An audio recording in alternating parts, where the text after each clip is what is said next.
बिस्मिल्लाहिर्रहमानिर्रहीम। अस्सलाम वालेकुम। दोस्तों, आज फिर हाजिर हुआ हूँ एक और कहानी देकर। मगर आगे बढ़ने से पहले हमारे चैनल को सब्सक्राइब करके आप ही हमारा हिस्सा बन जाइए। चलते हैं आज की कहानी की तरफ।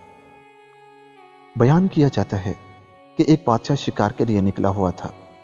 वो जंगल से गुजर रहा था कि उसकी नज़र एक दरवेश पर पड़ी जो अपने हाल में मस्त बैठा था।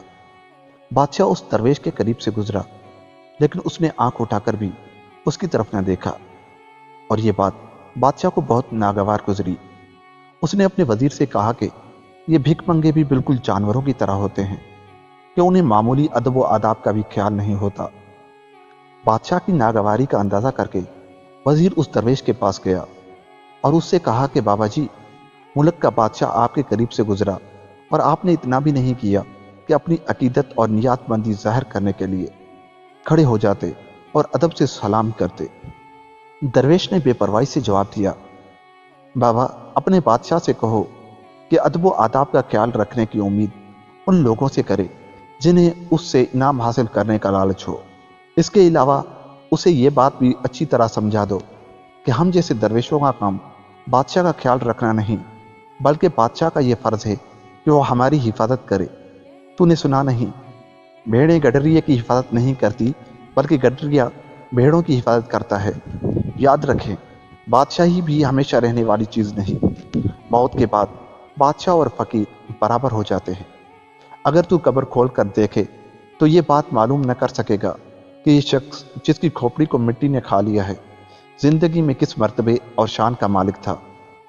वजीर ने दरवेश की ये बातें बादशाह को सुनाई तो उसने उनसे नसीहत हासिल की और फ़कीर पर मेहरबान होकर उससे कहा कि अगर किसी चीज़ की ज़रूरत हो तो बयान करो, तुम्हारी हर हाजत पूरी की जाएगी।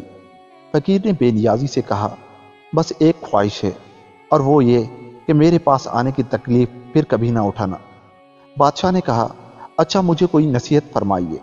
दरवेश बोला, मेरी नसीहत ये है कि इस ज़माने में जब तू ताज और तख्त का मालिक है, ज़्यादा से ज़्यादा नेकियां कर कि आकिबत में तेरे काम आएंगी।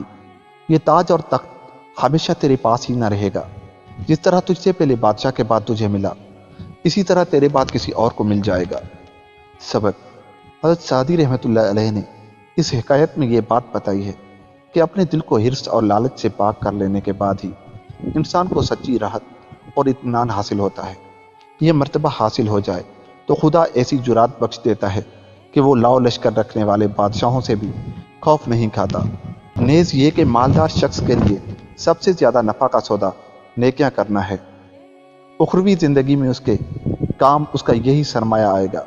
जिस माल पर दुनिया में गुरूर करता था, उसमें से कफन के सिवा कुछ भी अपने साथ न ले जा सकेगा। दोस्तों, अगर ये वीडियो अच्छी लगी तो हमारे चैनल को सब्सक्राइब करते जाएं। मिलते हैं इसके और वीडियो के साथ।